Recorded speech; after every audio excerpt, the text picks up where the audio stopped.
We're Eh, using a lot of quotes. I bet Barry from Texas is really happy with all our quotes. I Actually, know, but Bear, Barry's been sending me quotes. I know. I think we've broken him of, oh my gosh, another quote problem. Now he's sending us quotes. That's great. Yeah. So I That's got a quote from Ernest Hemingway. good old Ernie. I actually, as most of you probably know, we're Mormons, and I went on a Mormon mission. And one of my companions, my very first companion that I worked with in Canada, was a Hemingway and related to Ernest Hemingway. No, that's Yeah. cool. And he had red hair and freckles. Oh, and just another side note, when I traveled to Cuba, we would go down to where Hemingway lived, which was kind of cool because Oh, he I spent a forgot lot of about time in Cuba. that. Yeah. Yeah. So this is a great quote. It's about writing, but it pertains to anything creative, I believe. No subject is terrible if the story is true, if the prose is clean and honest, and if it affirms courage and grace under pressure. Mm, Ernest Hemingway. mm, And I thought about that and how it applies to photography. Don't try to create a great image or a unique image or a popular image. Don't try to create something better than your last image. Try to create an honest image. And you pointed out that an honest image is somehow really connected with vision, yes, has to be. because an honest image, in my definition, is it was my idea, not borrowed or stolen. It was created from my vision. It was created for myself with no thought as to others and how they will receive it. And it's an image I love, no matter if no one else does. And if you're doing that, you're already clearing a lot of the dead wood away, Yeah. and your vision's going to emerge. Has to. I mean, that epiphany just happened as we were preparing for this episode. I mean, almost there could almost be a shift if we stop focusing on vision, but we focus on doing honest work according to that definition. Your vision has to be part of that. It can't not be. Matter of fact, it's almost forcing you. So I love the idea now of inviting our listeners, our followers, our tour attendees, our vision retreat attendees, just go out and make honest work. And I can't help but go back to the image that I shared a few episodes ago of those backlit trees with the dark background.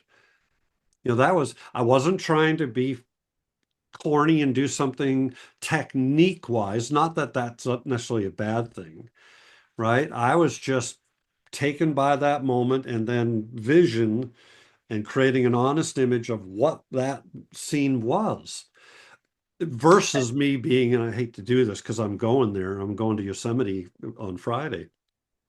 Being in front of Half Dome at Tunnel View, and we all get up there and point our camera at the same stinking photograph, just like Zabriskie Point, that's been done 350,000 times. There's no honest work. It's beautiful. I'm still going to do it. That goes back to a previous discussion where, you get that out of your system.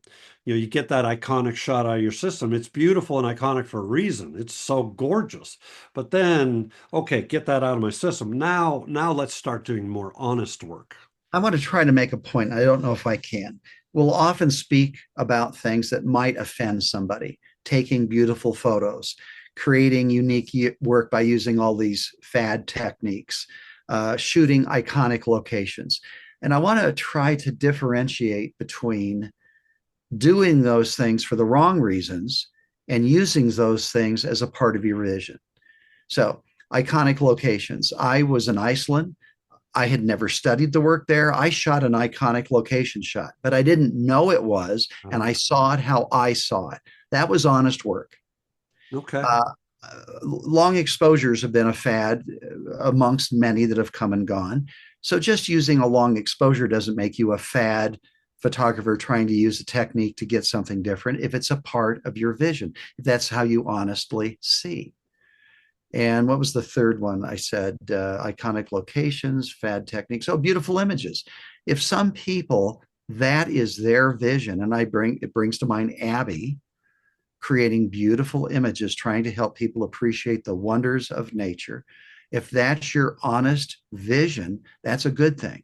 So when we sometimes say, bring those things up disparagingly, it's only when they're being used just to get likes instead of a part of your vision. And I hope I, that comes through. yeah, no, I'm glad you did that because I'm always the one when we get into that area, I wince up a little because I don't want people to think that that's a negative. It's only a negative if, in fact, you're trying to do more personally expressive work.